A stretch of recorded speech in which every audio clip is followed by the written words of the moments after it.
Quorum is time, so I will call to order the meeting. In the 2012 to 13 legislative session, as at the last meeting, we have approved 34 projects. The total funds approved is $100.289 billion. Of that, capital projects account for $96.0325 billion. Today, there are 7 papers we have to consider. This is our proposals to upgrade 7 projects to Category A. The proposed funding, the proposed funds being sought is $1.944 billion. If all the projects are approved today, then we would have approved 41 projects as at today, and the total cost would be $102.2834 billion. Of that, capital projects account for $98.0269 billion. In my members, if there are any direct or indirect pecuniary interest in relation to the projects to be considered today, members please declare interest in accordance with Rule 83A of the Rules of Procedure. It might also remind members to take note of Rule 84 of the Rules of Procedure as you vote on the projects if there are any direct pecuniary interest. Now, Item 1 and 2 are about the construction of primary schools under the high-tech development project. I propose that we consider them together and we vote separately. Item 1, the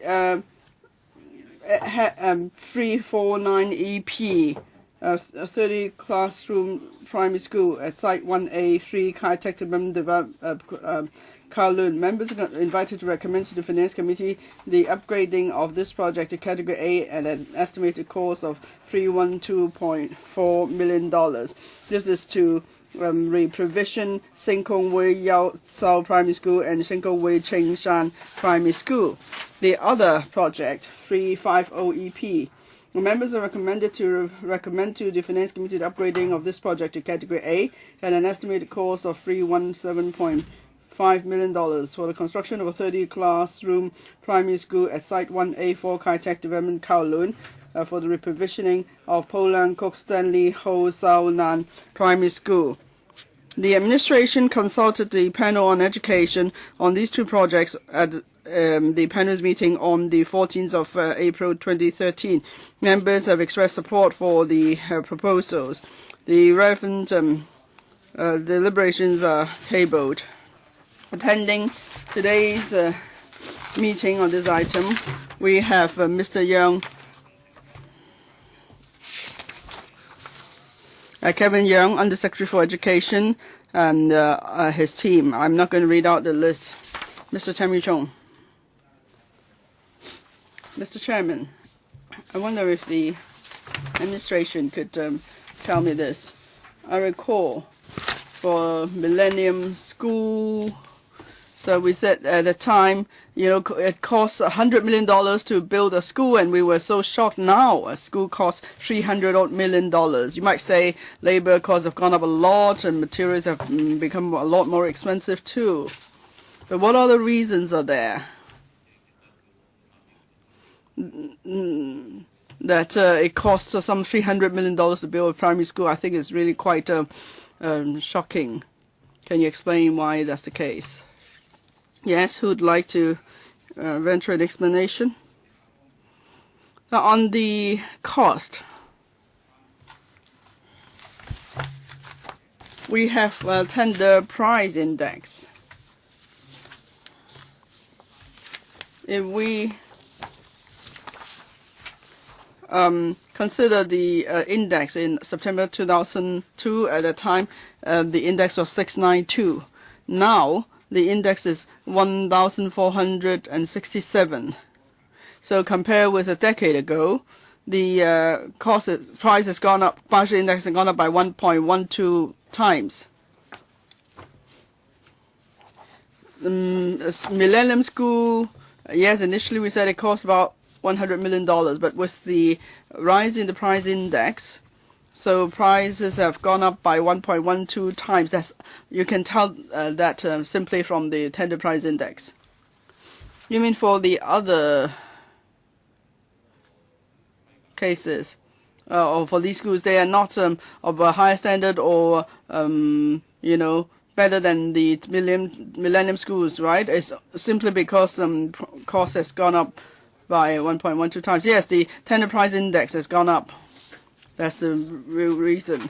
And actually, in paper 10, we have done a comparison for these two projects, 349 EP and 350 EP. We've compared the design of the schools with the Millennium schools.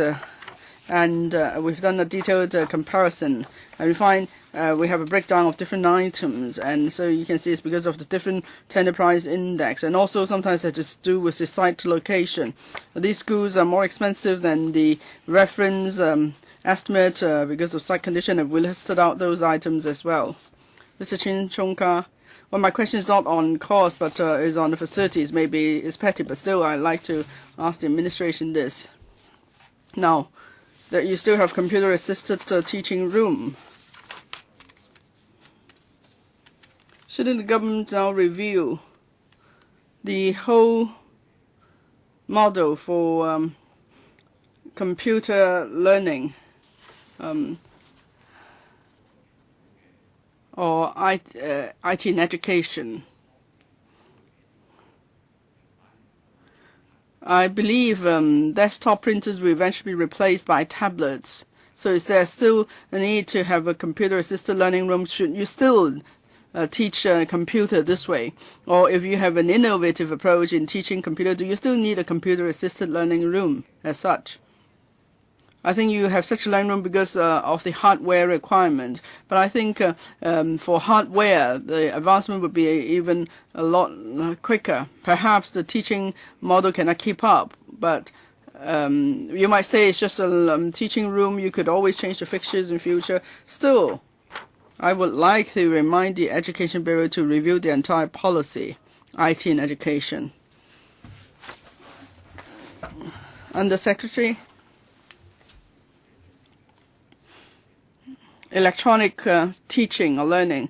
This is being considered, and we are in discussion with the sector. We haven't come up with a new approach yet, so that's why in terms of school design, we are keeping to the existing design. But if we have a new development, definitely we will make sure the facilities could support that. Ms. Emily Lau. The prices have shot up so much.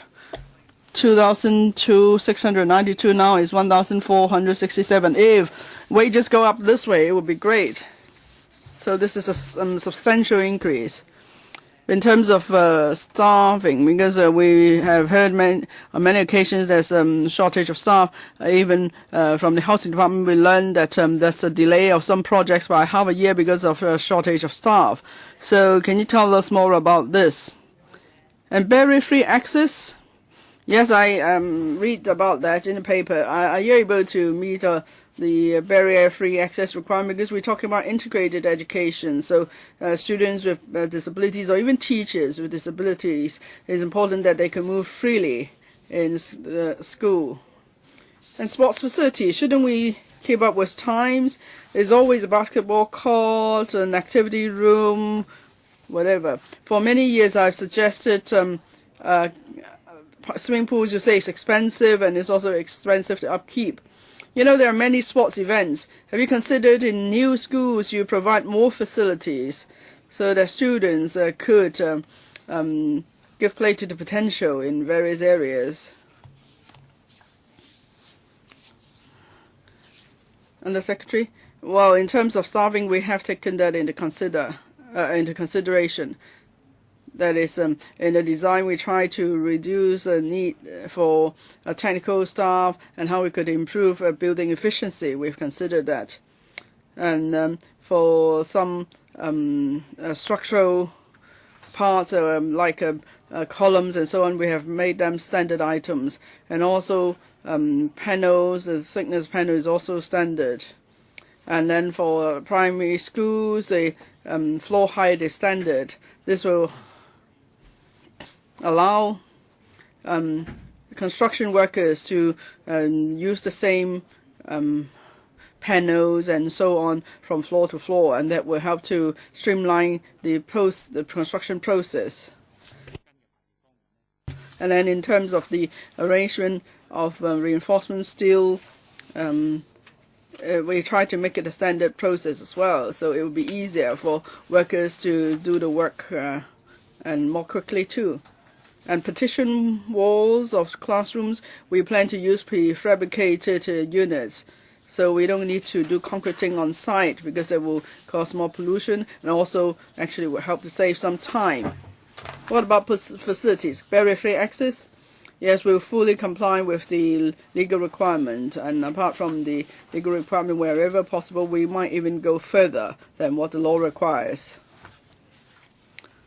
Facilities, basketball court, assembly hall, we try to make it flexible. For example, basketball court is not just for playing basketball, you could do handball and so on, or volleyball.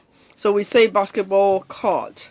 It's just that it's just some venue, so it depends on the needs of the schools and the interests of students. They could do other activities there.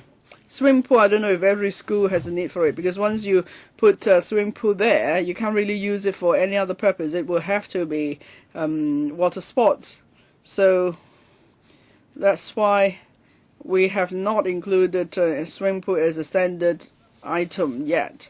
But of course, we could have more discussion with school heads and teachers. We'll see what students' interest is, and then we could follow up on that. Standardized construction, would it be more expensive or would it cost the same? Facilities, swimming pool, of course you can't include a swimming pool now. I'm asking you to consider it in your future design, because there are some schools with swimming pools in Hong Kong, but then all of a sudden these are labeled elite schools. But swimming is supposed to be for the masses. It's the cheapest form of sports, and people also like to do cycling, of course. So in future, when you design schools, you have to consider all sorts of possibilities. Talk to the sports teachers, go to the sport institute, and see what you could provide for primary school and secondary school students. Can you do that? Mr. Chairman, yes, we will certainly consider it. Is it more expensive? Director of Architectural Services. We haven't got a detailed analysis, but in terms of materials, yes, it's true, we may need to use a bit more materials, but definitely in terms of labor costs and time, there will be savings. Please provide us with information at an appropriate juncture. Ms. Elizabeth Quat, thank you.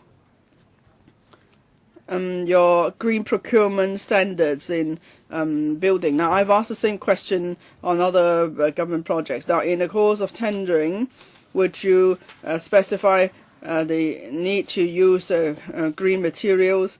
And what about recycling of construction waste? Do you have any specific requirements, and are there any guidelines? Green rooftop and green design, I read about that in the paper. Are students allowed to go up to the green rooftop for various activities? And in the school, have you reserved any space for some sort of a farming shed for teaching purpose? Director. Now, under general specifications, we have laid down the requirements. For example, the reusable green materials. In our general specification, carpet or paver blocks have to be green in nature. They have to be durable. So we require contractors to use such materials. For individual items where demolition is involved, we require the contractor to do a detailed analysis and a report. That is, at each stage of demolition, what they must pay attention to, what materials could be recycled, what materials could be reused, and so on. The contractor, in submitting his proposal, it must spell out all such details. Green rooftop. For both projects, 349 EP and 350 EP, there will be plenty of space for rooftop greening, and for most of these areas, the students could have access. But as for the detailed arrangement, we have to talk to the school sponsoring bodies in detail to see what facilities we need to provide so that students could safely make use of these areas. What about some space reserved for farming by students for educational purpose? We have some green space like rooftop and podiums.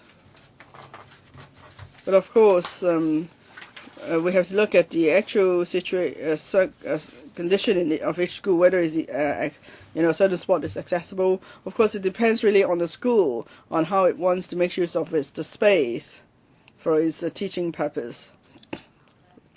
There are many schools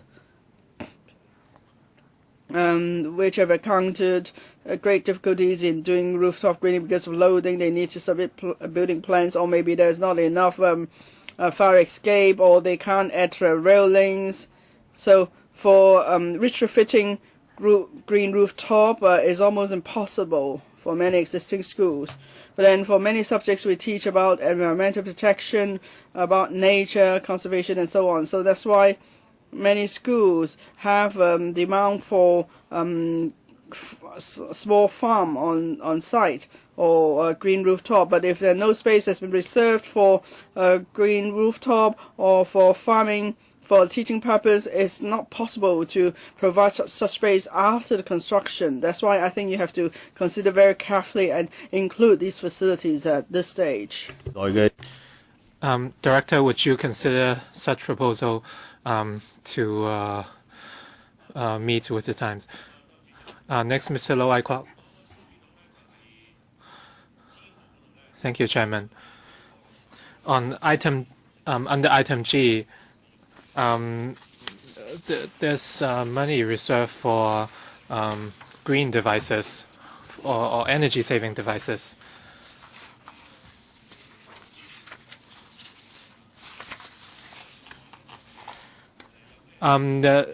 These devices might be connected with district cooling devices. So my question is, would these green measures become standard measures? I think this is a trend among primary schools in Hong Kong. If we can implement these measures in primary schools, it would serve an educational purpose in terms of waste reduction.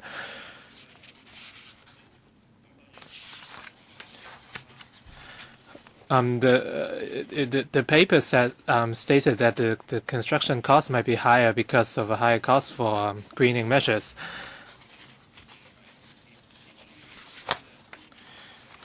In terms of acoustic mitigation measures, would these become standard procedures, or is there a specific need for these schools to have such acoustic measures?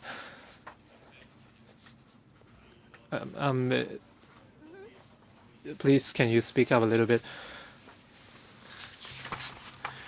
In item 23, we listed 3 energy-efficient features, including the automatic demand control of chilled water circulation system, fresh air preconditioners, and photovoltaic system.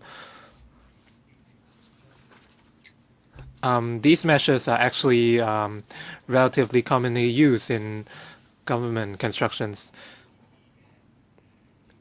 We would use LED lighting, energy-efficient light tubes. These are some of the facilities we would include in the projects. In terms of sound barriers, we have a set of standards in place.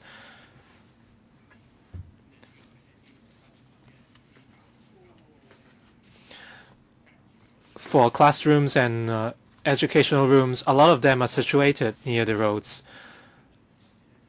And we anticipate a relatively high noise level, so we have facilities in place to counter these situations. Chairman, I think we should make all these measures our standard features for future school construction projects.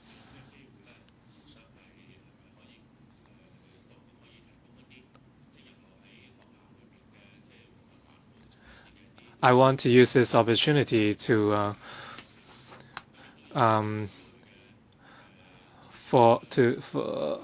I want to recommend these measures to become standard procedures in the future, so they can automatically be included in the future. Mr. Tony Chair.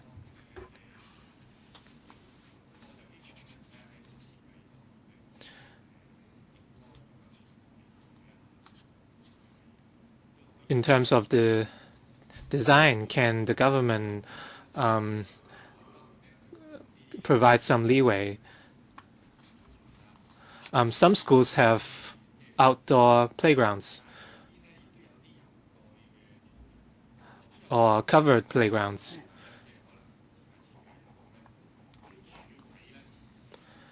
In terms of design, can we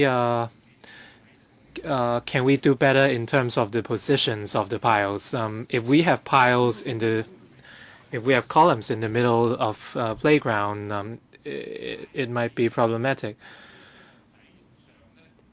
If the columns are too short, there might be constraints when we use the playgrounds in the future.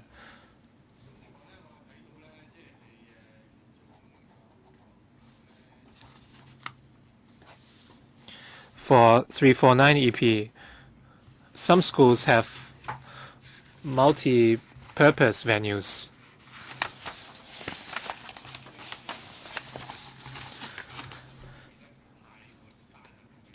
So for these multi-purpose areas, if the design process is not too complicated, can we think about the height?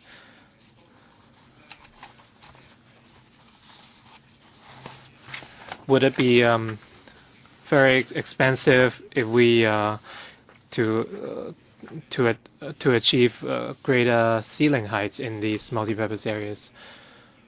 And also, can we have more green areas or green facilities? I think these would be appreciated. So schools can implement conservation education in the school. Thank you, Chairman. Director? In terms of the covered playground, we have noted the members' comments.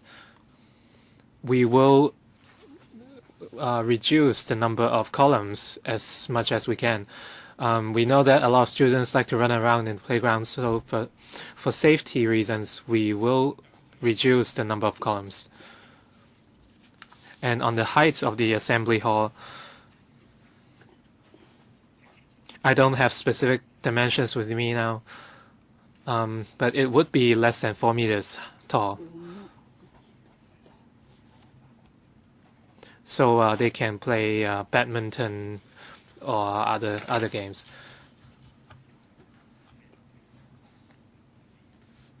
And we will pay attention to the heights of the assembly hall. When you talked about 4 meters, I think you can. I hope you can do your best in terms of facilities. They occupy a lot of space.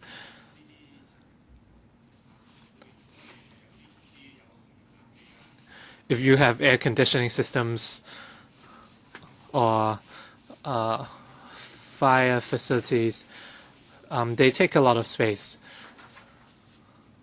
If you take these into consideration, you can have greater flexibility in the future. If you can make the building a little bit taller, I don't think you need to spend a lot, but this is something the government can consider. we look at the floor plan of the assembly now, it's 4 or 5 meters tall. I'm talking about multi-purpose areas. Yes, can you? I hope you can consider. Ms. Chen Yunhan.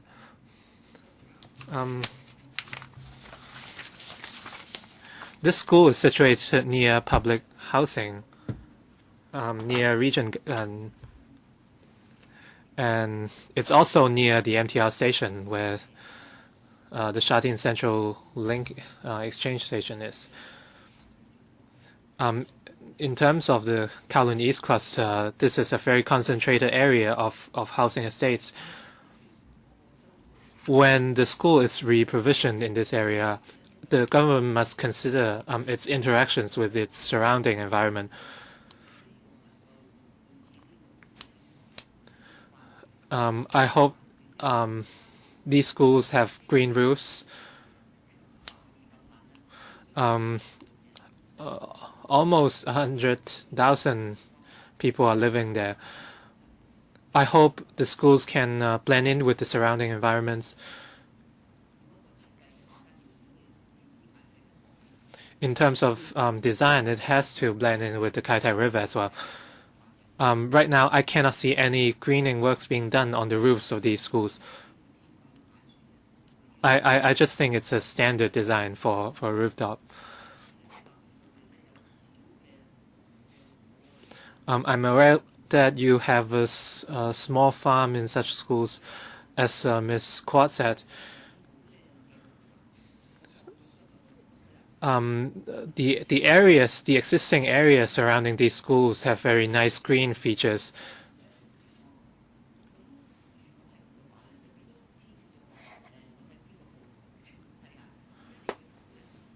I hope the relevant authorities of the government can consider introducing green features, which I cannot find right now.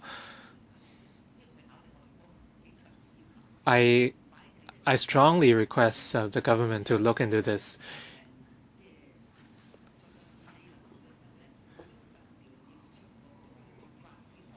As Ms. Choi mentioned in previous meetings, that greening features are really needed. The government had not responded to such questions in the past. I hope we have we have green roofs and more trees in such schools. If we have a nice ecological surrounding. We have a lot of grassroots children in these primary schools. They don't have a chance to travel very far.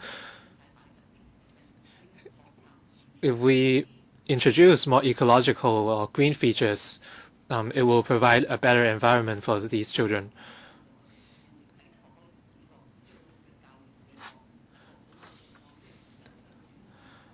I requested for green measures to be introduced along the Kai-Tai River in 13 schools where it was rejected because of the short-sightedness of the government.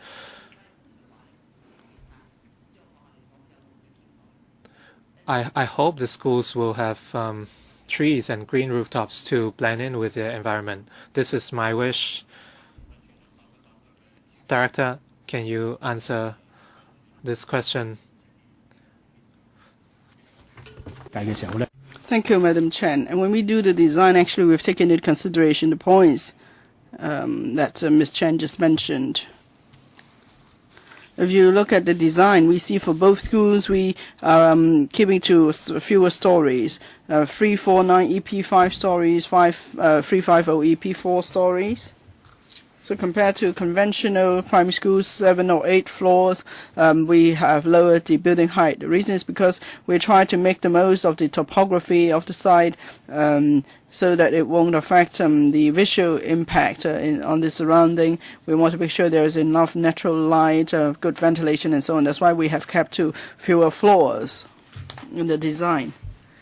Greening, there will be green podiums and green rooftop at different spots in schools. 349 EP In the design, as you can see, that we will be able to provide 750 square meters of green rooftop and podium. Madam Chen suggested that in the design which allows primary students to make the most of school facilities. Yes, definitely we put that into account, and we put a lot of effort in the design for that purpose too. For primary school students, they are there from primary 1 to primary 6. They are in school from 8 a.m. to 3 p.m. So they spend a lot of time in schools. That's why we try to talk to school sponsoring bodies to see what is the best design we could provide. I'm sorry, I know I've used up my time, Mr. Chairman. If I could just say this. I don't see any rooftop greening or hanging green. I think you've already given your views. I think the director will try to make sure the design is done the best they could. Mr. Kwok Him? Now, for secondary schools, I'm sure they cost even more. And I can see for primary school, it costs so much already. I'm a bit concerned. So if that's the case, my question really is, if primary school already costs so much, what about secondary school? How much will it cost to build a secondary school? How much more expensive will it be? And just now, some members have suggested providing good conditions for students. We should improve upon the facilities like swimming pool and so on. But I have reservation myself. Swimming pool is not so straightforward. It depends on the topography. And if it's a swimming pool, then it has to be heated pool. And the future maintenance costs would be really expensive. So it's a heavy financial burden. Now, primary school already cost some $300 million. And I'm sure it's going to cost more at the end of the construction. Now, facilities P. It's going to be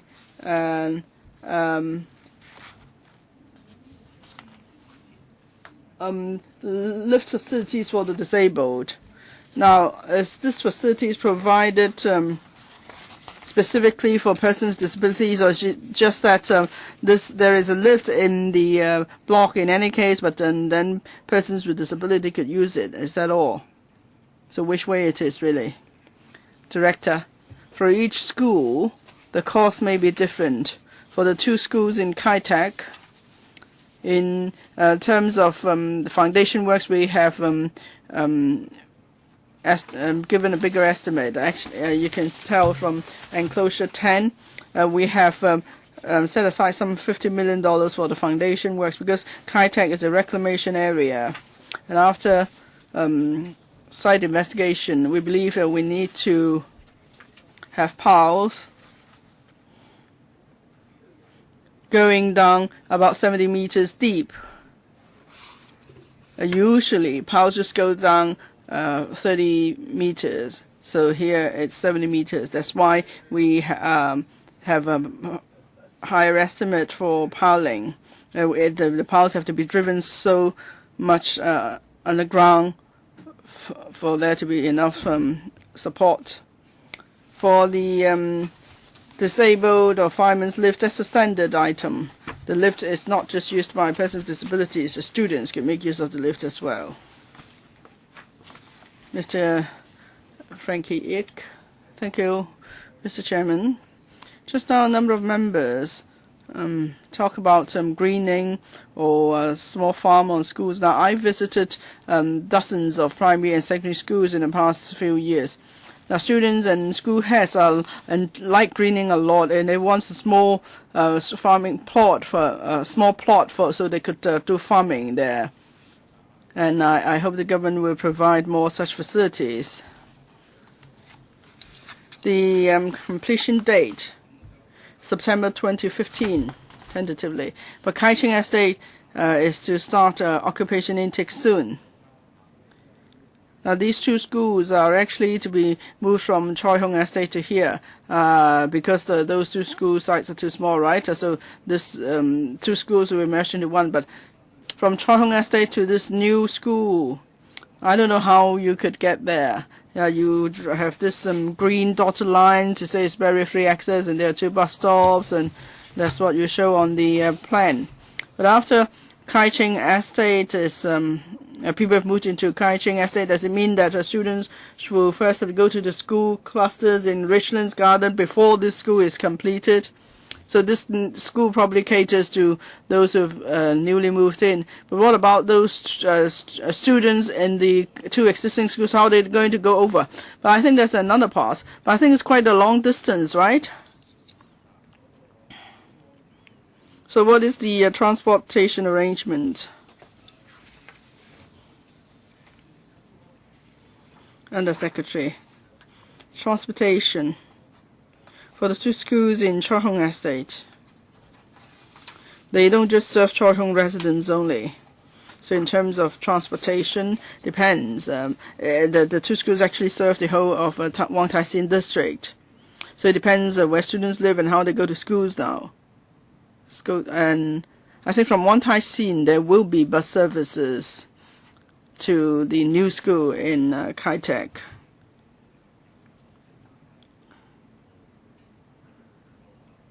The occupation intake of the public housing estates and how that ties in with the completion of school.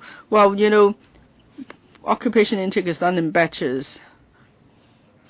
Maybe someone is already in one school. It depends whether the parents want their children to switch to another school. Maybe they still want to go back to the same school if there is enough transportation service. But if they wish to move closer to home, then our colleagues will help them find a suitable school. Mr. Yik, well, I know this area quite well. I would say this location is not so accessible, at least for the time being. So when the school is completed, I think you have to pay attention to the transportation network there. Madam Chen, second round, 3 minutes, please. Yes, I'd just like to remind the government this. For the whole of southeast Kowloon, there will be a cycling track. Of course, I don't suppose the students will ride to school.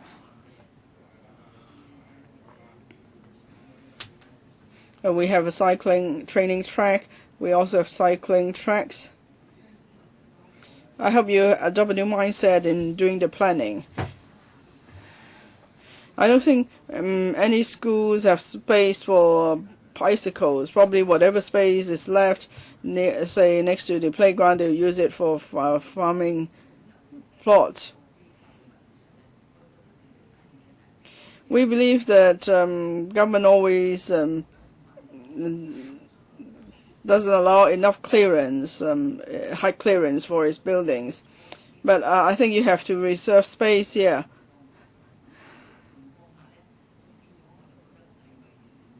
I think you have to take that into account. Next to the primary school, there is a secondary school, so you have to cater to those who may cycle to work. You know, in other countries, of course, there are plenty of space. Schools always have room for bicycles. And for us, land is at a premium, of course. But I think in your design, you have to include this element. Because things may change in the new Kai Tak area. How are you going to meet the needs of the young people? I hope you would consider that. Yes, Director, please consider in the future design whether these concepts could be incorporated. Ms. Emily Lau. I've suggested a swimming pool for many years. I see now why it cannot work. Even Mr. Kok Him is opposed to that. Mr. Yip Kok Him and DAB, of course, powerful and influential. But I think at least in Lesko we should have a discussion. Can I ask the Clark to refer the matter back to the panel on educational discussion, and we should also ask about the sports sector and the Institute of Sports to see what suggestions they have in terms of sports facilities in primary and secondary schools. We can ask them whether they consider the existing facilities are sufficient. I'm sure Dr. Lam Tai Fai would be happy to have a discussion. So please refer the matter to the panel on education. I don't know why Davy wouldn't want students to have better sports facilities. Okay, if there are no other questions, I'll put the item to a vote. Those in favor, please raise your hands. We'll vote separately on the two projects. So those in favor of the first project, paper PWSC 2013-14-7. Those in favor of the paper, please raise your hands. Those against, please raise your hands. I think the paper is supported. Next paper is PWSC 2013-14-8. Those in favor of the paper, please raise your hands. Those against, please raise your hands. I think the ayes have it. So this paper is supported by members. Next paper, PWSC 2013-14-13. The paper proposes to upgrade part of 125DS to Category A at an estimated cost of $364.7 million in money of the day prices. This is to provide sewage collection system in unsold areas in Taipo and Sha Tin. The panel on environmental affairs was consulted on the proposal. Members expressed support. They were consulted on the 25th of March. And the deliberations of the panel are tabled. And in response to members' request, the administration has provided supplementary information. Attending the meeting for this item, we have Mr. Chen Chi-chiu, Director of Drainage Services, Assistant Director of Environmental Protection Department, and also Chief Engineer of Drainage Services Department. Welcome. Ms. Emily Lau. Mr. Chairman, I support this proposal. I think they're moving too slowly, actually. Paragraph 5. There are still 30, we're told that there's still 30 unsewered areas. They say that if we don't do the sewerage system, there's adverse impact. But for these 30 unsewered areas, what is the adverse impact? We're told that there are housing developments there, so I hope they will move more quickly. How many are affected in these 30 unsewered areas? And paragraph 18 it says that what is collected will be sent to the Sha Tin sewage treatment works, but the Sha Tin treatment works is to be relocated. So there's so much controversy. First of all, we don't know if the Sha Tin facilities could be relocated. Let's say you could relocate the facilities now. You connect the sewers to this Sha Tin sewage treatment works, and are you going to do the connection again in the future? So that means you have to spend more. Who's to answer the question, please? Director? About the connections of the sewer to the Sha Tin sewage treatment works. In Sha Tin, we have a rather developed sewage collection system. So a lot of people in Sha Tin are now served by a proper sewage system. For these villages, we're just talking about a few thousand people.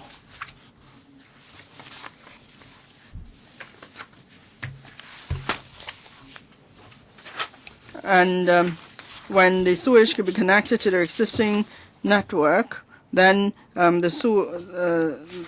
will be connected to the Sha Tin sewage treatment works. If in future we're going to move the Sha Tin sewage treatment works to a Kowloon, the current estimate is that we can complete the works only in 2017. So if we do not provide the sewage connection now, that means villages will have to wait another decade or more to dispose of their sewage through rather rudimentary means. So we believe we should connect the sewers to our treatment works as soon as possible. If in future the Sha Tin sewage treatment works is to be relocated,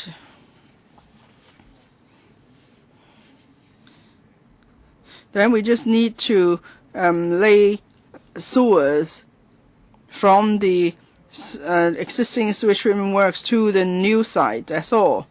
And for the villages, there's no need to realign the sewage, the sewers at all. So it's not like there's any wasted effort. What about the unsewered areas?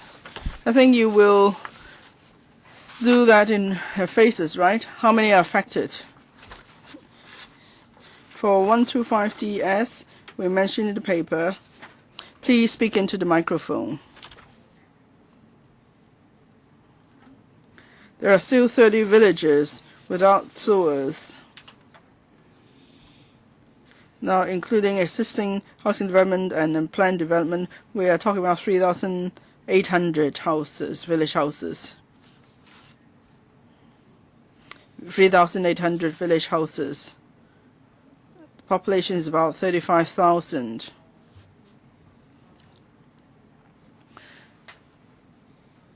Now, we still go by our sewage master plan, sewerage master plan, and we cannot cover do all villages in one go, of course. We're talking about a Tolo Harbour catchment. Actually, we have already completed works for 73 villages. And in that area, including the 11 villages under proposal, there are still 45 villages for which works are in progress. And for the remaining, we will continue to do the design. And when the conditions rights are including land resumption and so on, where we have enough support, then we will proceed step by step. We're talking about 35,000 people. I think you should do it. If there is no local support, you have to explain to the Legislative Council why that's the case. Because there's a lot of environmental pollution. It's not that they're not doing it, they're just doing it in phases. Yes, I'm saying you have to pick up your paces. Mr. Wu Chiwai. Thank you, Chairman. I have a question. A lot of village houses use septic tanks.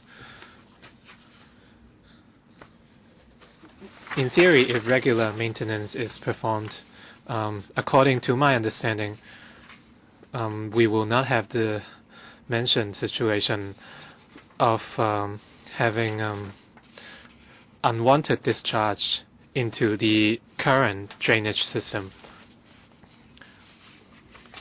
Does the Drainage Services Department perform regular checks or maintenance on the village houses? And how are these checks performed, Chairman? Ms. Yun? On septic tanks, the owners have a responsibility to maintain them, and if any pollution is caused, if any pollution is caused to our water systems, we have some figures in hand, some complaint figures. Take Sha Tin as an example. We had one complaint regarding septic tanks, and we have 12 cases in Tai Po. And we will look at the situation and see what we can do to improve them in terms of hygiene or in terms of environmental constraints. Sometimes septic tanks might not be effective. So our opinion is that if needed, we would need to connect them to the public drainage system. Objectively, our village houses are really spread out.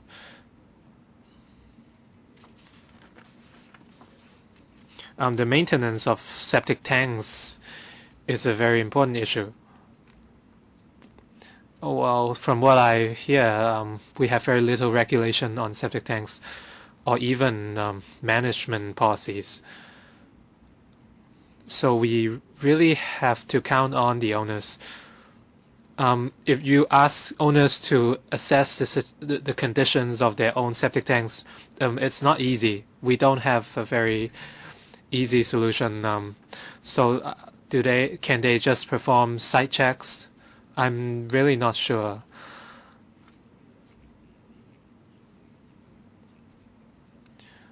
If you look at our drainage works, we are just looking at a very small section, and very few villages can benefit.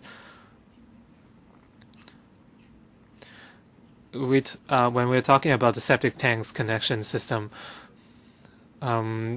I think the coverage among village houses is very, very good. So the self-management of septic tanks is a very important issue. So sometimes the owners might discharge unwanted sewage inadvertently.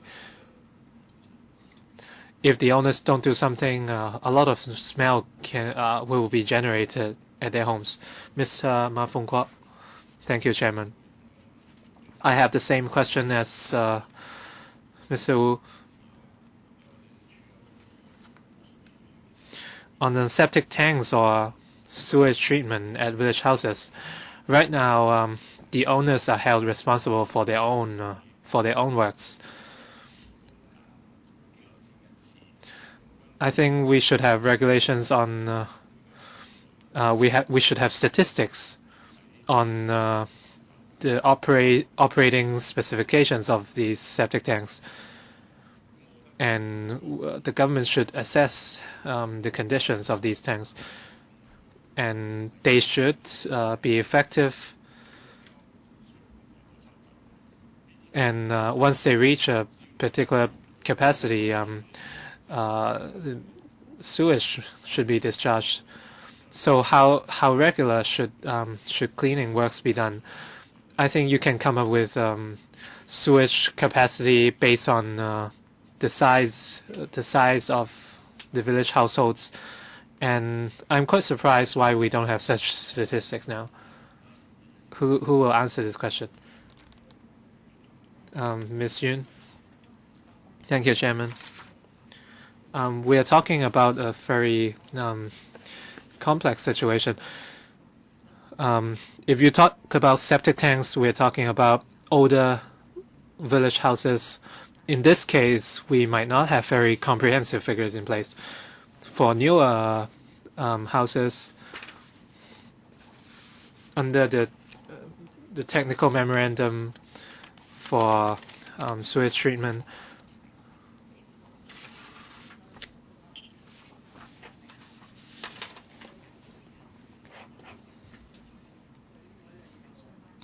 we have specific guidelines on the size, capacity, and location of the septic tanks in order for them to be effective. For older houses, they do exist, so I think we should utilize the public discharge system in those cases. You're talking about the designs of the older houses. Is there a monitoring mechanism in place? Will you perform any inspections? The operation of septic tanks depend on their locations. And the soakaway systems also depend on the location of the houses.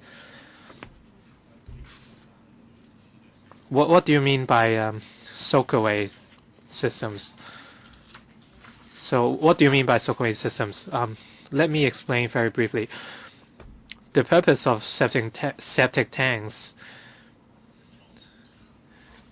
is for sewage to flow into a tank where natural sedimentation would occur. and it takes around 1 day for sewage to flow back. And the sludge would sink to the bottom, and those sludge needs to be taken away.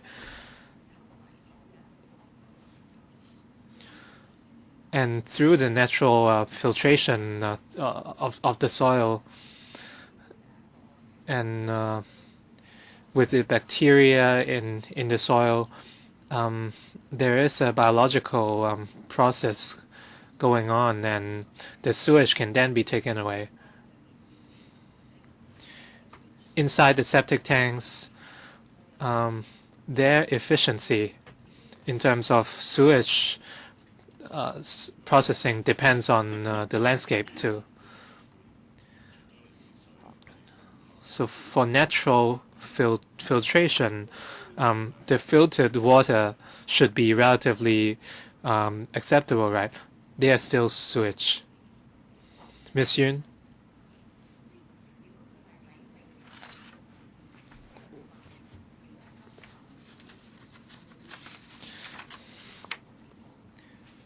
If you're worried about water pollution, these water would be filtered through soil.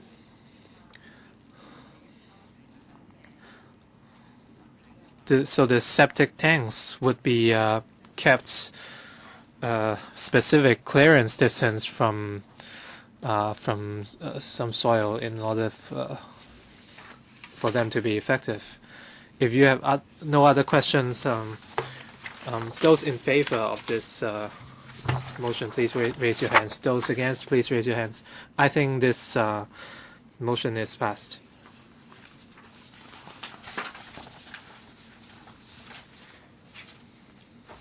We have a few more items on sewage treatment.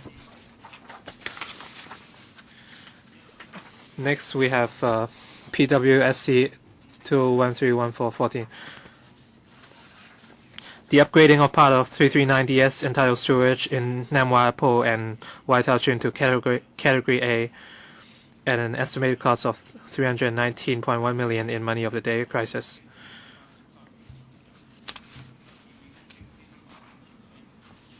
On the 25th of March this year, the administration consulted the EA panel on the funding suggestions, and the administration provided supplementary information on the 22nd of May.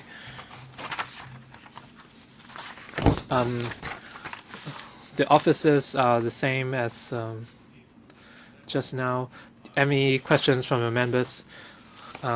So let's vote for a motion. Those in favor of the motion, please raise your hands. Those against, please raise your hands. I think this motion is passed.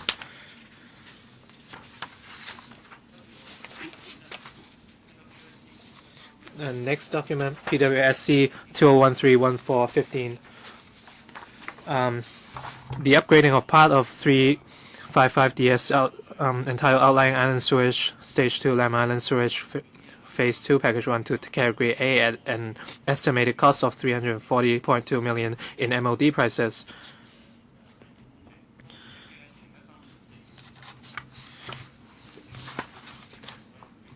On the 22nd of April, earlier the administration consulted the EA panel on the funding suggestion, and the discussion points were submitted on the meeting, and additional information was provided by the administration on the 27th of May.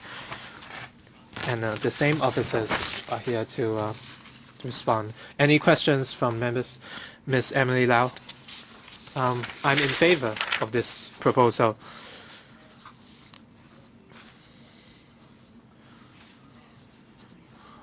Is there any relation between this project and the aqua privy of outlying islands? So would this benefit the outlying island projects? Who will respond? Let me respond. In Lamma Island, we had performed the first phase of the project.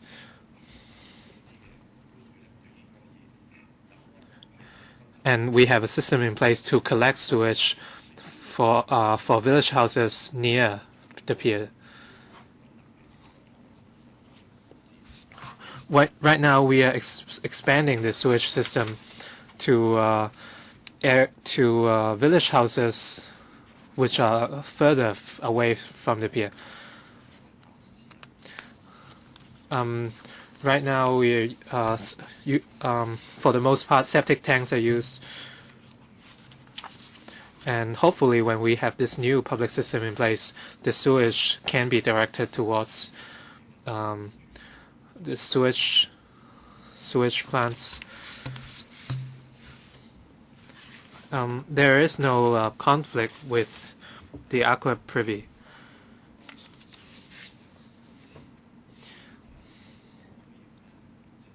If there are any public toilets which can be incorporated into our current system, we can direct our sewage towards the system. I'm not talking about conflict, so I think this sewage project can help with the aqua privy project. I'm just trying to help. I'm not sure if you are responsible for that project. That is very important as well. If this project cannot help, I think you should take care of the aqua privy too. On the sewage alignment, I'm looking at the plans. They are very close to the village houses. They're right next to the houses, in fact. Would it affect the redevelopment of the village houses? Would this stop the village houses from being rebuilt? Director, Mr. Chen. As when we design the sewage alignment, we hope to use government land as much as possible.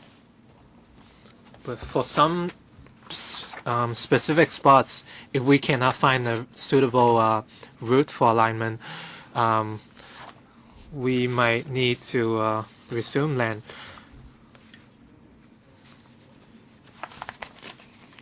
I'm not asking this question.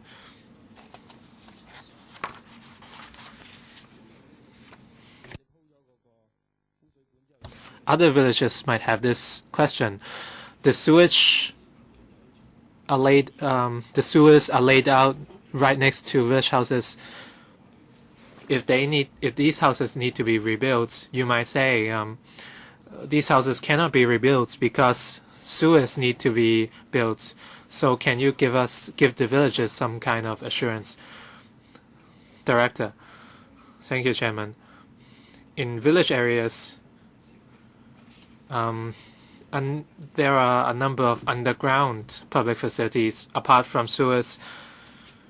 There are water pipes, communication or electricity facilities underground. If any village houses need to be rebuilt, they need to ensure that such public facilities are not affected. However, I believe that the development of village houses would not require very deep-level foundation works, and public facilities would not be affected easily. And these facilities would not cause problems for the redevelopment of village houses. Mr. Chairman, I would like to put on record this. Now, the director said that where there's no deep foundation works involved, from his point of view, he won't object. He would agree to redevelopment.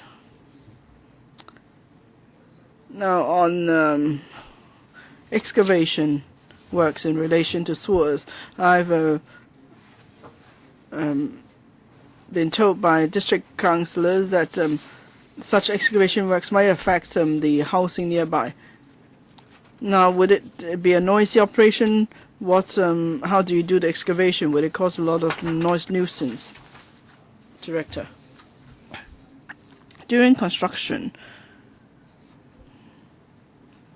we make it a point to keep in liaison with residents nearby. Now, village roads usually are narrow.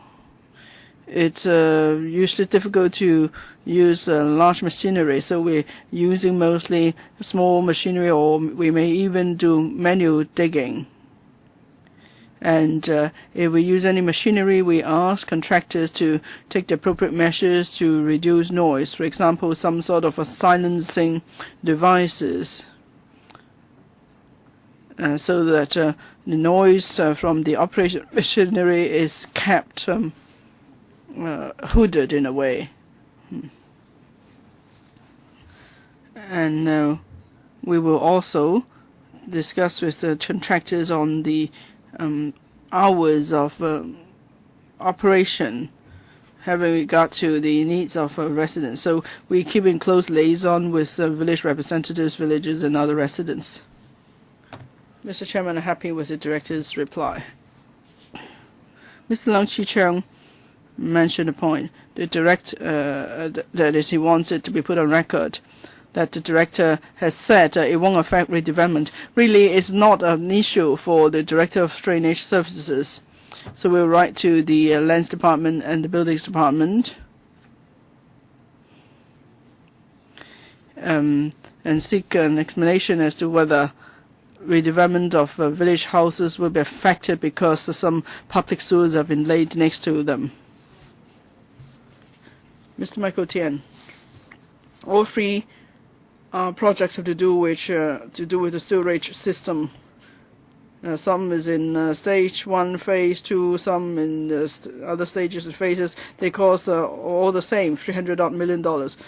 How many phases and stages are there in each of such project? And would the cost be more or less the same? If so, what is the total cost? I'm talking about the total cost. Would it be more or less the same? Director, is it just a coincidence that there's $300 million for each of these papers? Because they are each of these projects cost about $300 million, but they are in different stages and phases. Director, well, it's really a coincidence that all these three projects cost about $300 million. For the other previous projects, some cost more, some cost less. We will have regard to each project, and we see how many villages are to be covered. Say, for certain villages, we have done the planning, the design, and we have resumed the land as well. And as then we could start works. But then for some of the villages, as mentioned earlier, we may still have to discuss with them. It's up to villages to accept having a sewage system in the village. So, as to when we could proceed with a certain part of a project, it depends on a number of factors. It just so happens that for these three paper, the cost comes to about $300 million each.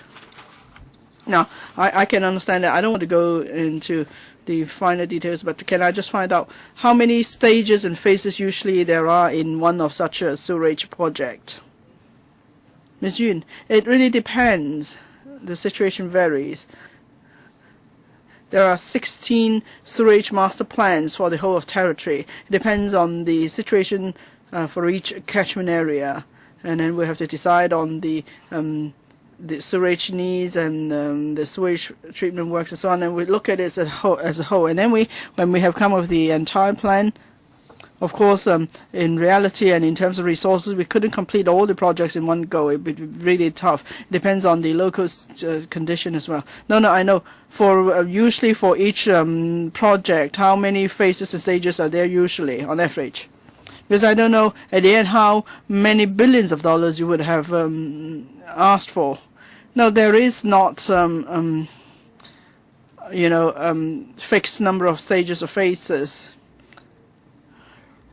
Say for a sewerage system, if you count all the phases and stages, usually how much would it cost in Hong Kong? Is it the case that every project is very different? It's about laying of sewers up to the point of the housing development. And then, of course, the sewers need to be connected to the sewage treatment works. Depends on how big the network is. Of course, if the network is big, it's expensive, then it costs more. So every project varies substantially then in price and scope. It depends on the population to be served, the number of developments. Let's say a village If villages are more scattered, for each village probably it will cost more. So it's just a coincidence that all of these 3 projects cost about $300, $1 million each. Yes. Okay. If there are no further questions, I'll put the item to vote. Those in favor, please raise their hands. Those against, please raise their hands. I think the item is supported by members. Next. PWSC 2016 to 1416.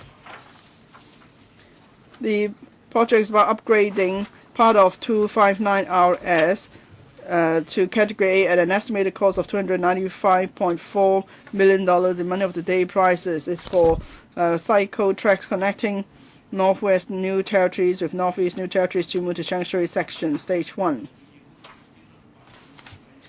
The development panel was consulted on the 23rd of April. Members supported the proposal. The deliberations of the panel are tabled. Attending the meeting for this item, we have Mr. Hon Chi-kan, Director of Civil Engineering and Development, and Mr. Li Wai, Chief Engineer. Welcome. Ms. Emily Lau. Mr. Chairman, I support the paper. The administration, of course, is aware of the keen aspirations of the public.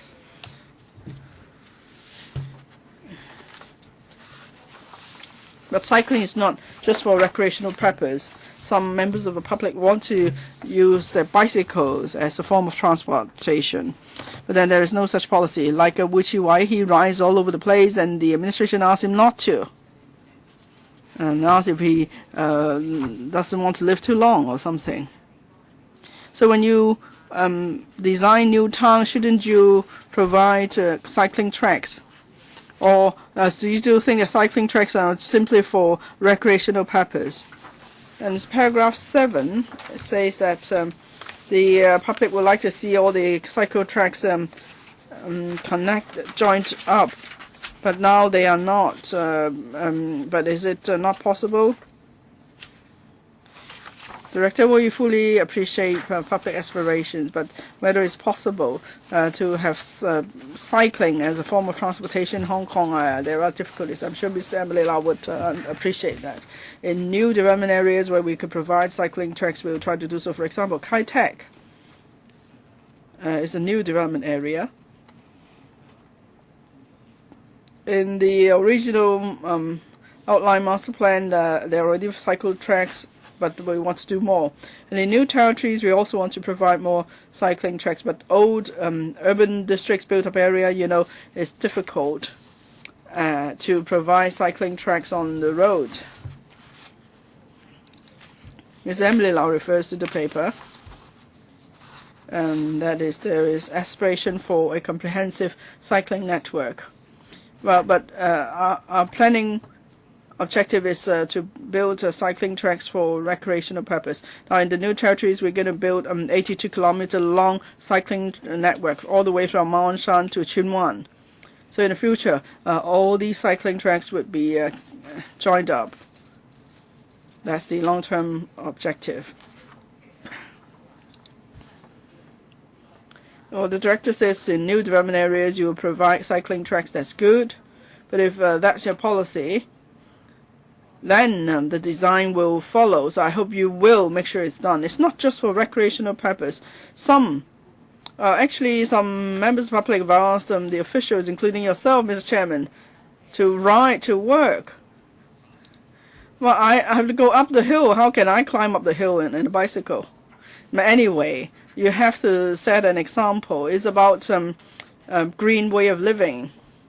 So such green ideas have to be incorporated into your policies. One day we see an official rise to work, it will make a headline news. So, Director, whenever there's any new design, you have to include a paragraph to say whether you've considered cycling track. So you have to include that. My understanding is cycling is for recreational purpose now, but if cycling is to be made a form of transportation, we do not yet have such a policy. I'm just saying that in new development area, we try to provide more cycling tracks. Where we could, we would provide cycling tracks. That's all we do. But for Kai Tak, it's not for recreational purpose, right? If you build cycling tracks, he's saying that where they could provide cycling tracks, they would do so. But cycling, even in Kai Tak, there are many forms of public transportation, and we may have green mover system. We have vehicular roads and so on. So for the new Kai Tak development, there are various forms of transportation to serve the residents there. And of course, in new development area, we understand people would like to see cycling tracks. That's why we'll try to provide such tracks. Thank you. There's one more paper. What renovation in Kwai Chung Hospital is already 9:46. So on policy issues, please save that for panels, okay? Let's not discuss that here. I'm sure we're all very keen to see the Kwai Chung Hospital project take off. So 4 minutes each, please. Ms. Leung Chi Chang. Mr. Chairman, I'm more in favor of cycling tracks, so you should proceed as soon as possible. But I hope the department pay attention to some aspects for improvement. For instance, there are not enough cycle parking spaces, a serious shortage actually. So you have to do something about that.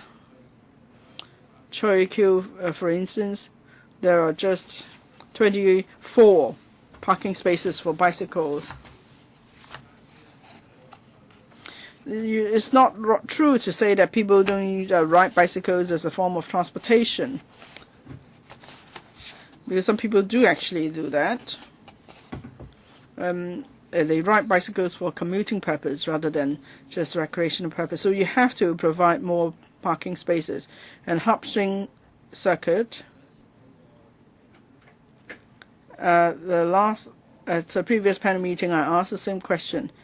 If there are these egrets there, and they may affect the alignment, would you change your alignment as soon as possible,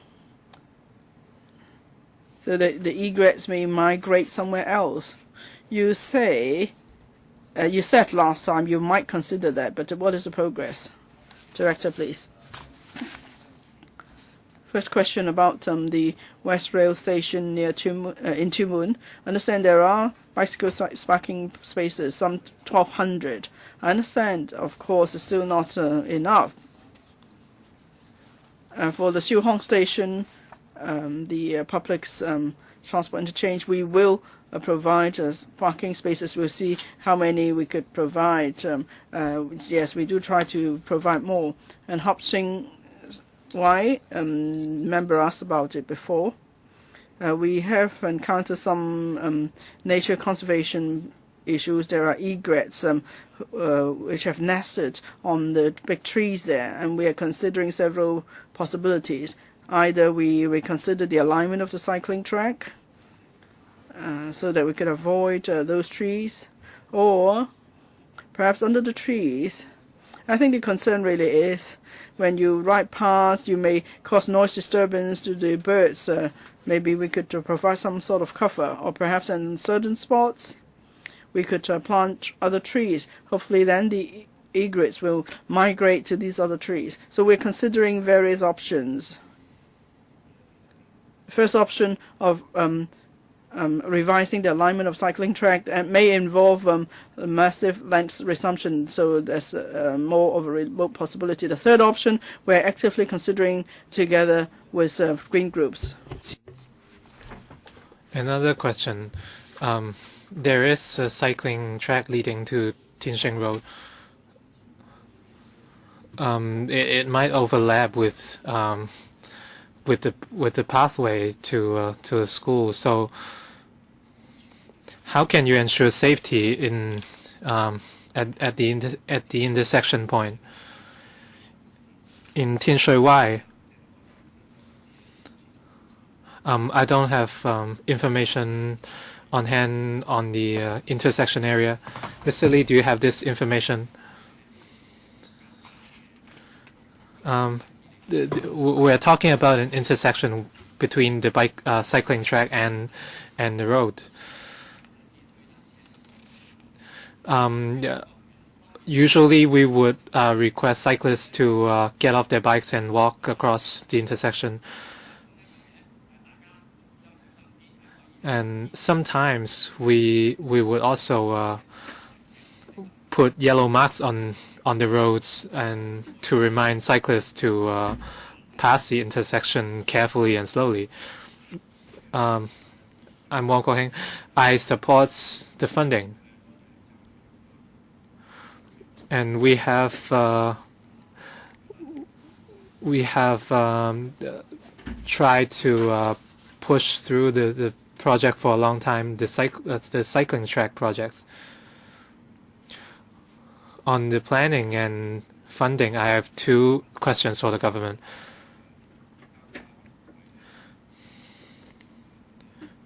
First, the public is very concerned with the crash barriers at intersection points, and they need to be improved.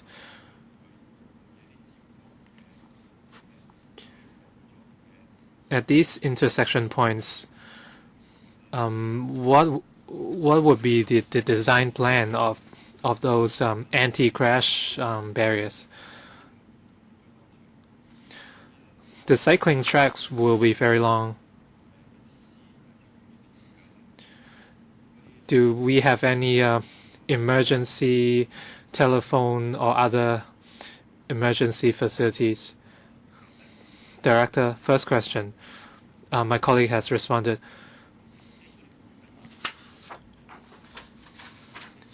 At the intersection points, we have two designs for pedestrian crossing and bike crossing. In areas of less traffic, we would narrow the cycling trail a little bit so that the bikes can slow down. And at points where we have more pedestrians, we will introduce speed reducing measures. So cyclists will have to allow pedestrians to cross first. And we can mark different colors on the roads so that cyclists and pedestrians can pay extra attention as they cross those intersection points to avoid any accidents. We will also put up warning signs for cyclists. We will put up these signs on the roads or on the grounds. And in case of accidents in the future, we have considered the accessibility of rescue staff and how they can reach the incident points as soon as possible. At particular sessions, we will have parking lots so that cyclists can board ambulances as soon as possible. What about emergency phones? And we will set up emergency phones at specific spots along the cycling tracks. Generally, people nowadays have telephones. And if we are talking about tracks like Qingshan Road, they are not very remote, so I don't think it's a big problem. Ms. Yun, for the resting stations,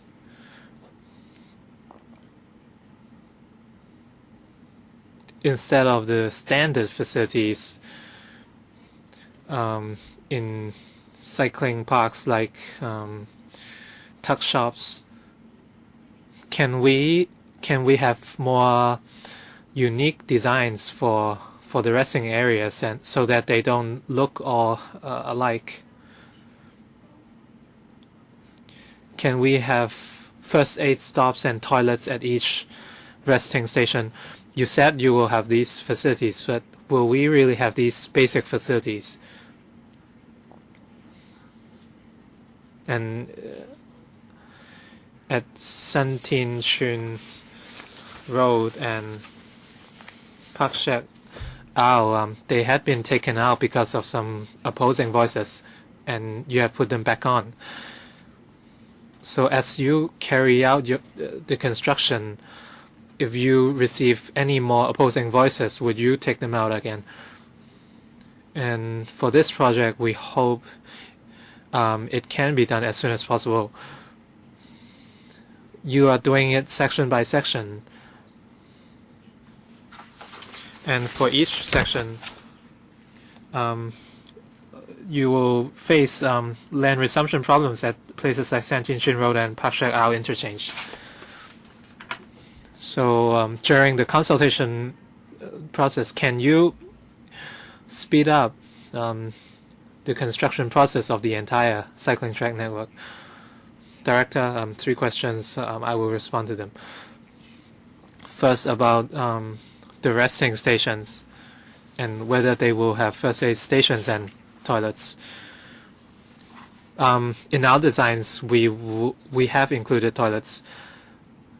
We will have a toilet every 10 kilometers, and in between we will have resting stations, and we might not have a toilet in every resting station, but we will have one every 10 kilometers. We'll have first aid stations. We'll have entry and exit points, and we will have tuck shops also, and parking lots for the bikes. And most resting stations will be relatively small, and at places with nice views, for example at Kam-lam Road near fishing ponds, so the cyclists can take a seat and appreciate the views. And at spots with special heritage value, we would also set up resting stations. In terms of design, we will make sure that each one of them looks unique. At Pak Shek Ao, and we had some problems during the gazetting process, and the original problem was solved after another gazette process. And under the chief executive in council, we had solved the problem.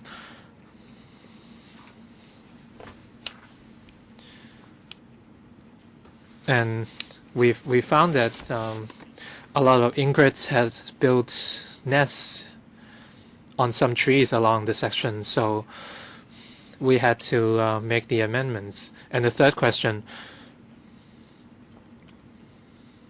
we hope to implement more mature measures. So this is our strategy. Ms. Chen Yunhan, 3 questions. Right now, we don't know where we should set up the cycling tracks. Hong Kong has a lot of beautiful spots. For example, the Kowloon Bay cycling track. We want people to appreciate the nice views of Hong Kong. In terms of government policy,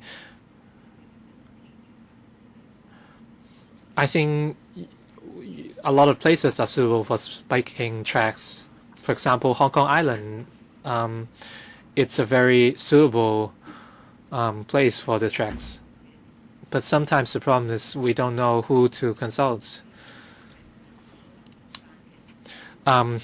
Some congestion problems in Hong Kong Island can be solved by cycling tracks. Second question, Right now, the government is proposing new facilities for each district. For example, Kai-Tak area. Have you reserved any parking lots for bikes in Kowloon City? I think a lot of children would love to bike. The government should reserve parking lots for bikes. A lot of districts in the new territories like Yunnan, Shangshui, a lot of residents would cycle to work, but they don't have any spaces for parking. So, are you asking them to park their bikes anywhere on the streets?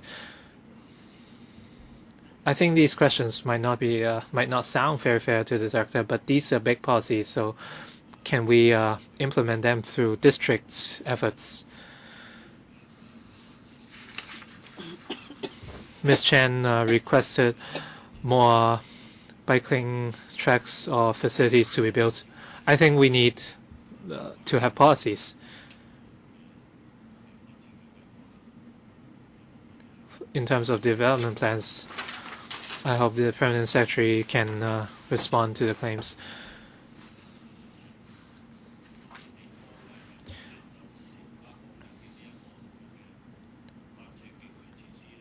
In terms of cycling facilities, do we have enough space for cyclists to park their bikes?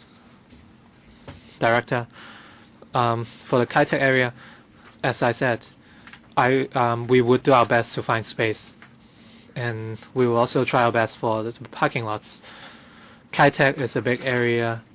We have relatively more public space. Can we reserve? We will try to reserve more space for parking lots.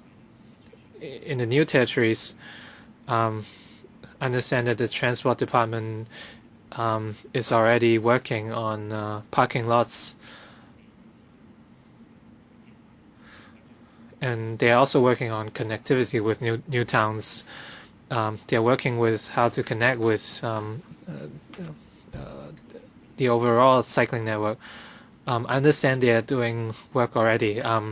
Maybe we can provide more information later. Mr. Michael Tian, cyclists are very concerned with continuity. So can you provide more figures on how many times they have to get off the bike per kilometer? So how often do they have to get off their bikes? So what is the overall design plan? In 2009, there were 1,800 accidents, and the figure rose to 2,400 by 2011. Have you considered such figures? Have you considered safety issues in your assessments? The most beautiful section of the cycling path is the section highlighted in green, and that's the section you are encountering problems with. You're facing a lot of opposition from residents.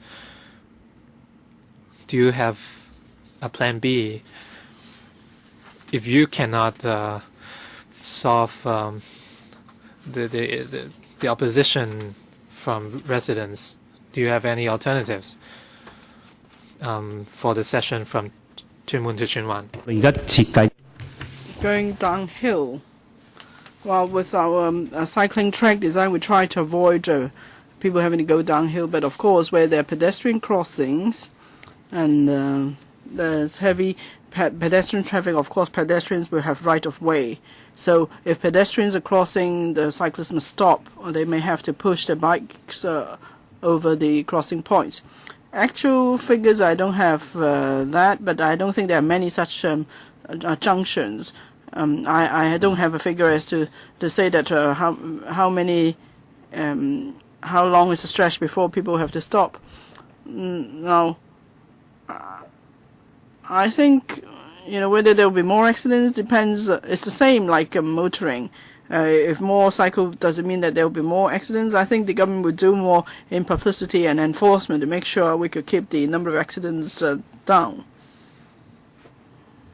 We'll have to provide the figures afterward. But 2011, 19 fatal cases, 2012, 9 cases. I'm not saying that the drop of 10 fatal cases means that we have been effective in our work. It's just that we would continue to do more in terms of publicity and education. We try to alert cyclists to which stretches of the cycling tracks are particularly dangerous, so they will pay attention. So we try to keep the number of accidents down. So you haven't done any assessment what the figures will be like in future after all the cycling tracks are built.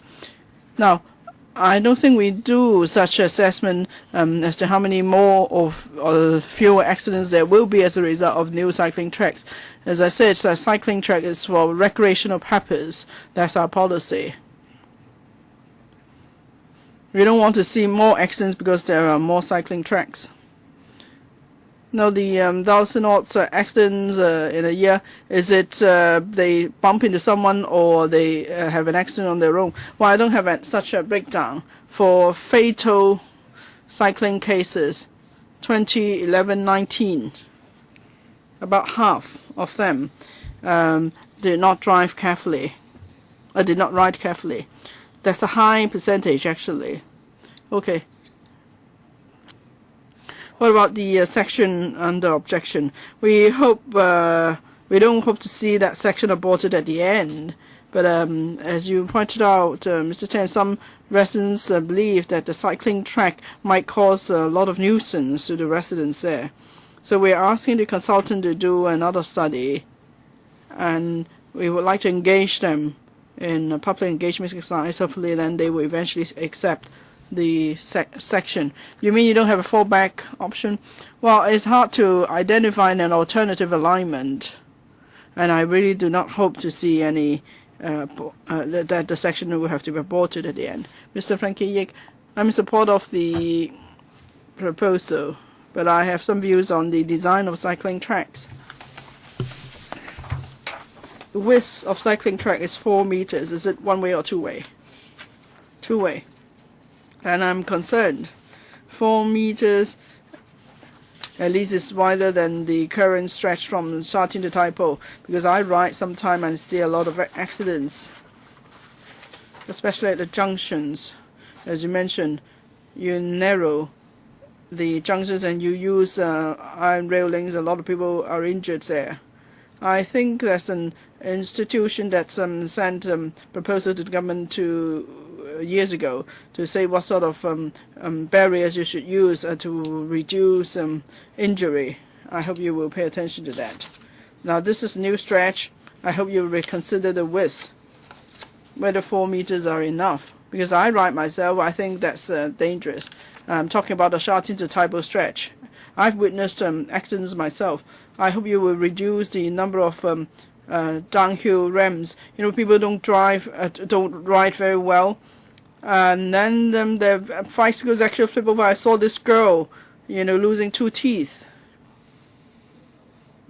And parents don't understand that when the children are learning to ride, they also ride their Sha Tin Tai Po. You know how busy that stretch is.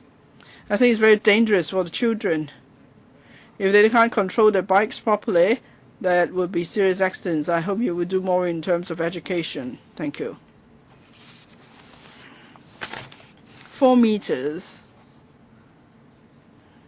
We go by the Transport Department's design manual. Of course, the wider the better, but we need to strike a balance, because 4 meters already take up a lot of space. We don't have much land, and if it involves land resumption, no, actually we try to avoid that. The gradient usually is 3%, but we don't want the gradient to exceed 5%. It's only in extreme cases that the gradient is 8%, because we know very well that accidents happen mostly on going downhill. We do want to do more in publicity and education, and law enforcement will be the last resort. Thank you. Mr. Cheng Han Peng, well, can I ask, about this. In places like Kowloon in Taiwan, they have very different facilities. People can ride bicycles. We don't see such proposal here. Now we have such a nice cycling track. Bicycle ownership will go up, but if the government doesn't want so many bicycles parked on the street, maybe you need to bring in bicycle rental services.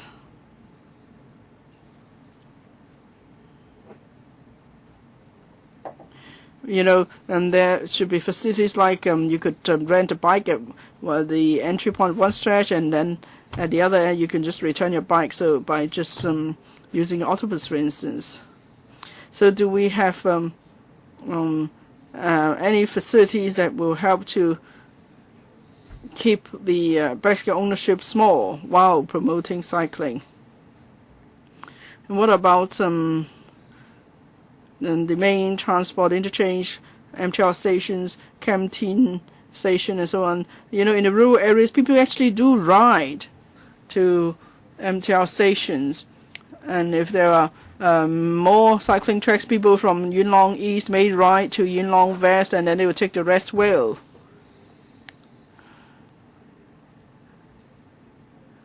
Would it mean there'll be more bicycles parked at MTR stations? So how many more parking spaces would you provide near MTR stations, or what is your plan for the entire scheme of things? First, parking spaces. We're going to provide an additional 600 parking spaces under this project. That's the initial design, but we'll see whether we could provide even more parking spaces. By West Rail stations, there are already 1,200 parking spaces, as I mentioned. So our project will lead to a 50% boost in parking spaces. I believe it should help. Bicycle rental services, we have reserved space. The hardware is there, in other words. Contractors could then move in to run a rental business. In Sha Tin and Taipo, there is already such an arrangement that you rent a bike at one point and return it at another. We will consider it in greater detail with the Leisure and Cultural Services Department, see if we could do even better. I understand what Mr. Chen is suggesting. Maybe we could say use the autobus card to just take a bike and return it. But but the full hardware is there, so that would be the first step that we've taken. Dr. Fernando Zhang, I'm worried about safety too. Many cyclists believe the metal barriers that you use in cycling, on cycling tracks, you know, at certain junction you have metal barriers. I don't know how you describe them, but anyway, some sort of metal crash barriers.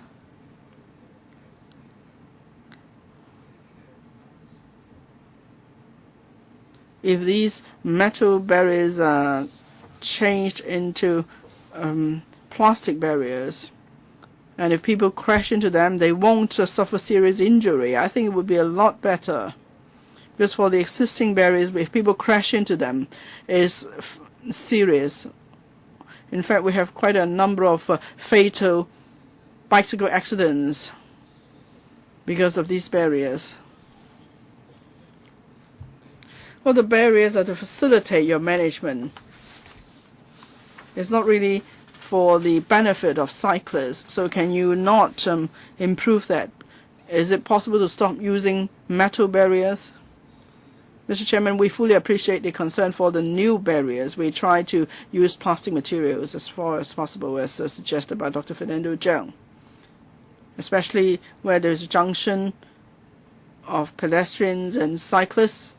We'll do that. But for road crossing junctions for bicycles, we may still have to use metal barriers because these junctions could be more dangerous. So that's the approach for the new junctions. But for all existing junctions, we have improvement projects, and we will replace the metal barriers with plastic ones in batches. We hope to complete the exercise in a few years. Thank you. If there are no other questions, then we put the item to vote.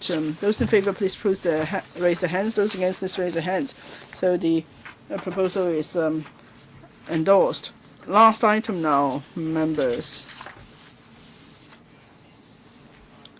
Paper number PWSC 2013-14-18. The paper proposes to upgrade 7-8 mm to Category A at an estimated cost of $45.1 million in money of the day prices for the renovation of inpatient wards and clinical areas in Kwai Chung Hospital. The panel on health services was consulted on the 18th of February 2013. Members supported the funding proposal. The key deliberations of the panel are tabled. Attending the meeting for this item, we have Professor Sophia Chen, Undersecretary for Food and Health, Mr. Patrick Lee, Principal Assistant Secretary, Mr. Leung Kam-pui, Chief Technical Advisor, Dr. T.L. Low, Chief Executive, Kwai Chung Hospital of Hospital Authority, and Mr. Donald Lee, Chief Manager, Hospital Authority. Any questions, please? Ms. Alice Mack. Mr. Chairman, I don't know whether I should support this project or not. Here, we're talking about renovation. That's because there was not a plan at the time to redevelop Kwai Chung Hospital. Then we would have to support the renovation because the facilities are so dilapidated. But after it was decided to renovate, now the Chief Executive has announced the redevelopment of Kwai Chung Hospital. Now we endorse the renovation works. They will start in the middle of this year and they will complete in end of 2014. But then the redevelopment of Kwai Chung Hospital will start in 2015. That means, and then the redevelopment will be completed in 2023. So for patients living in these wards, of course, we don't want them to stay there for a whole decade, but the whole project, all the constructions will go on for the next 10 years. But of course, at the same time, the facilities are really backward. We are in a catch-22 position. We don't know what to do. Now, for the renovation works, do they overlap with the redevelopment scope? Would there be such a problem? Or if we have no choice but to go for renovation because it's mostly blocks L and M, the wards there need renovation. It's true the facility there are really quite backward. Of course, we have no access to these blocks. But from patients who've stayed there, we understand the condition is such that as soon as they admitted they want to leave, and those without depression will end up with depression living there. I think Dr. Low may tell you more about it. There was a patient who was admitted, and he rather commit suicide than to stay there. At the end, actually, he died. So, because of the design of the facilities, patients might be left alone in wards because it's so overcrowded. So, with the renovation works, you may work on the drainage and so on, but what I'm most interested in is whether overcrowding could be improved, whether the facilities could be improved, so patients will have adequate nursing care. At the same time, they enjoy some privacy. It's not like they're living in a penal institution. Professor Chen? Thank you, Ms. Mack, for your comments. As you mentioned, the ward facilities in Kwai Chung Hospital are rather backward. In fact, since 1981, there has never been any major renovation. There are just minor works done in the past. So that's why it's necessary for us to do the renovation and provide good facilities for patients. And then when we have the redevelopment of the hospital, of course, that's a much larger project. Perhaps Dr. Low can say more later on. For blocks L, M, and HG that are covered by this renovation scope, that will benefit the redevelopment because during redevelopment, blocks L, M would be used for decanting purpose. So that's why it's necessary to do the renovation. The second issue for what's in blocks L, M. Would the renovation bring about improvement to the facilities as well as the environment? Yes, it would. And also in the lobby and other facilities, they will be renovated as well. Perhaps if the chairman allows it, Dr. Low could supplement. Dr. Low, yes, please be brief. Thank you, Mr. Chairman. If I could just supplement. For the renovation of Kwai Chung Hospital, the redevelopment of Kwai Chung Hospital will be from 2015 to 2023 by phases. The renovation actually would benefit the redevelopment project because the renovated wards will be used till the start of phase 3.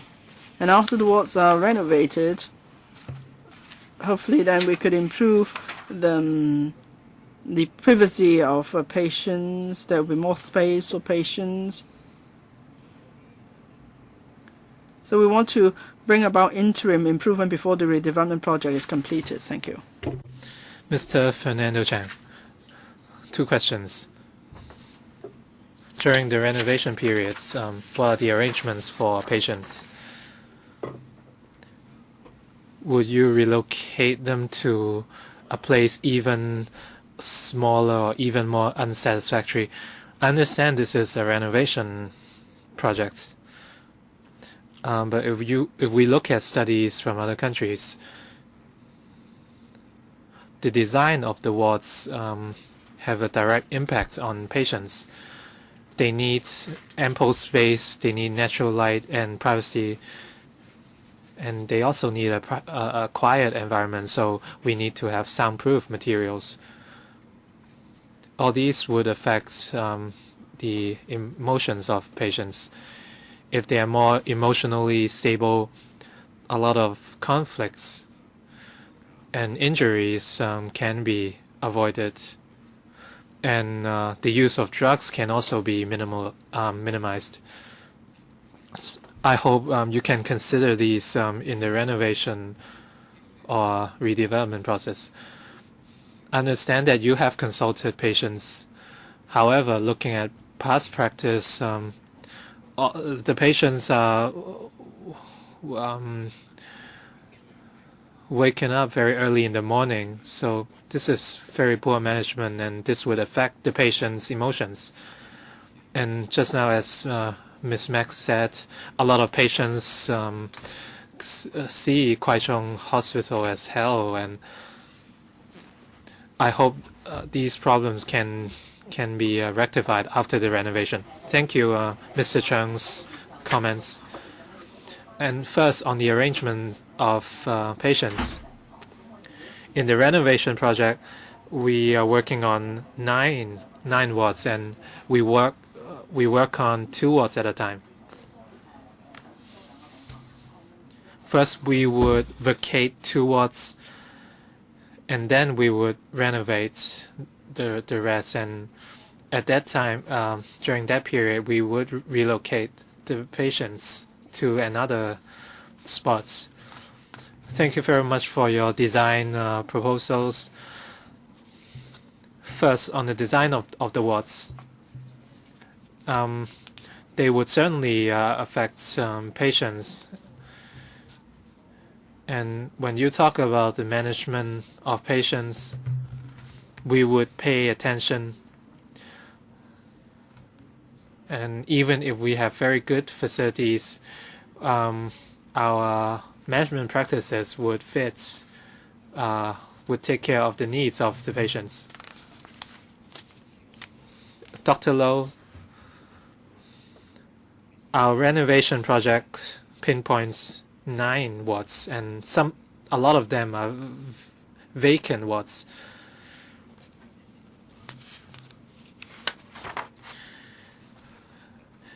We used to have 1,600 beds, and now we have 900 or so. So we have a number of vacant wards,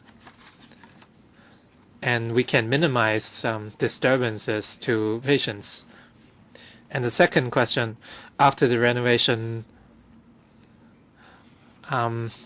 remedial treatments, we have more manpower for such treatments,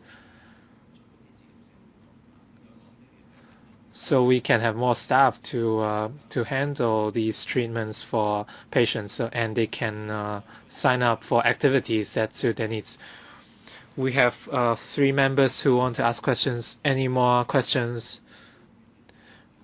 Who want to ask questions on this proposal? No? All right. I will draw the line because of time constraints. I will extend this meeting by 15 minutes. Mr. Chen Pen. Thank you, Chairman. This hospital is 32 years old and almost as old as I. There is a need to renovate. And this renovation takes almost 10 years. I think it's important to renovate the hospital. In these 10 years, these patients need to be living there, and we have to solve different problems like spalling concrete. So I support this proposal. And you have already started decanting works. And some family members of patients living in St. Margaret's Hospital, they complained to me that some patients have been transferred to St. Margaret's Hospital. I will look into this issue. Some patients have been referred to the general section of St. Margaret's Hospital. And a lot of nurses have to pay attention to these patients, and as a result, they cannot provide ample care to other patients. And those patients might face some physical problems. Do these issues exist? And as you perform decanting works, how do you solve these allocation issues? Dr. Low, for the 9 wards we plan to renovate, we have 2 daycare centers. For vacating arrangements, our plan is to work on vacant wards first, so the patients can move into these wards first.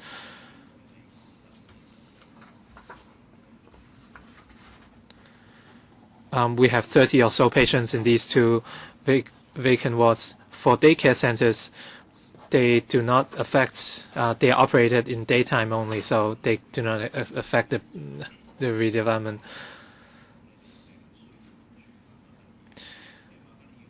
For patients in need, we would refer them to St. Margaret's Hospital.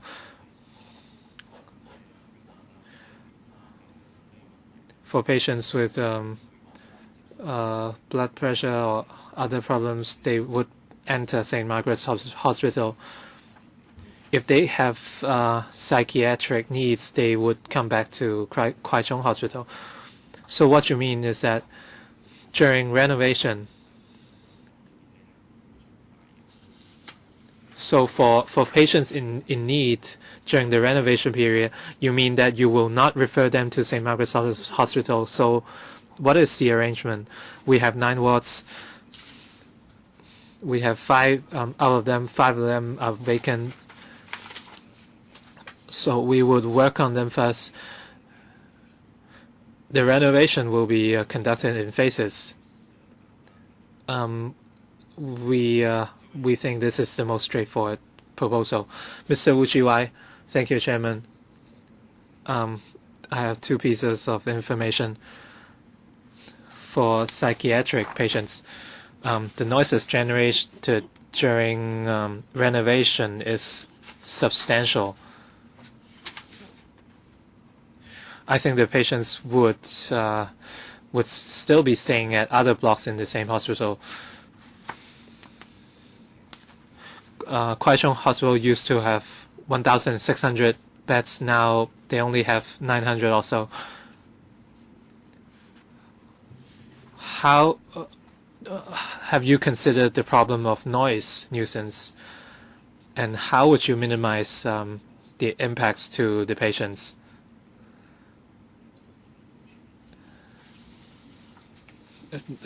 The effective of noise, the noise nuisances can be very horrible and very serious for the patients. And I have a question on figures.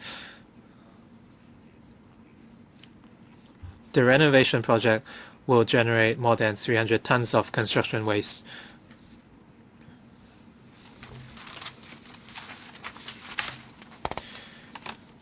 And less than 1% will be inert construction waste. However, this is such a small percentage.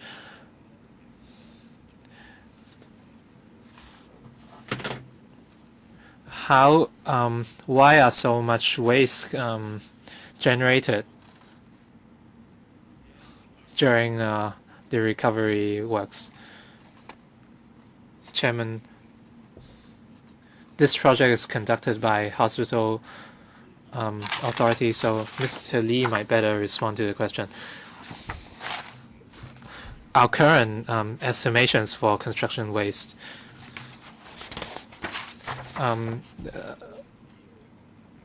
we do not anticipate a lot of waste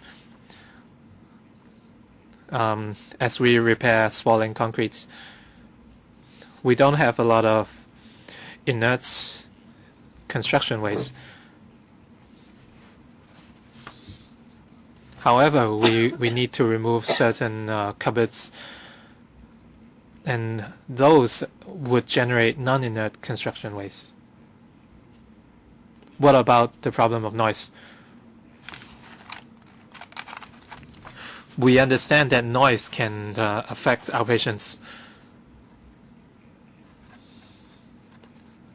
In fact, Kwai Chung Hospital has a number of recurrent minor construction works, and we request contractors to agree a particular schedule with us regarding acoustic works, and we would arrange our patients to receive treatments at less noisy venues.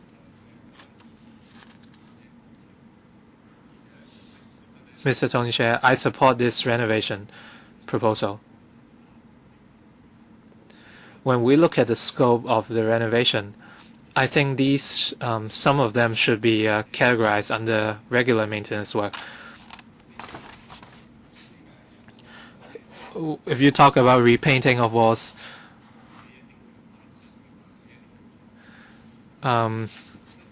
this is one of the things which should be done on a regular basis. Things like plumbing and replacement of plumbing and drainage pipes should be performed on a large-scale basis. But things like repainting should be considered regular work. So I hope the director can pay attention to that. And in terms of nuisance, I hope you have better planning. You should pan it out. If you perform everything altogether, a lot of nuisance could be generated, and, for example, noise. So can you perform better maintenance works to avoid this kind of large-scale renovation? Ms. Tilly, for regular maintenance, we do conduct regular maintenance works. And at times, Kwai Chung utilization rate at Kwai Chung Hospital is very high.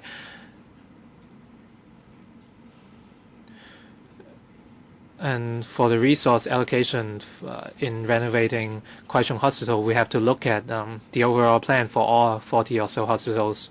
So there might be discrepancies in resource relocation. So the rate of aging at Kwai Chung Hospital might be higher than we expect.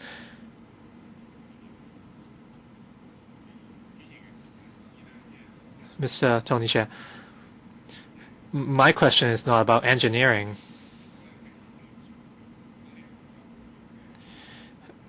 If you have an overall plan in maintenance, and if you come up with better estimations,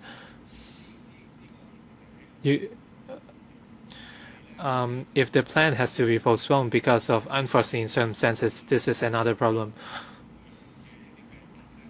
However, if you have a better planning for maintenance,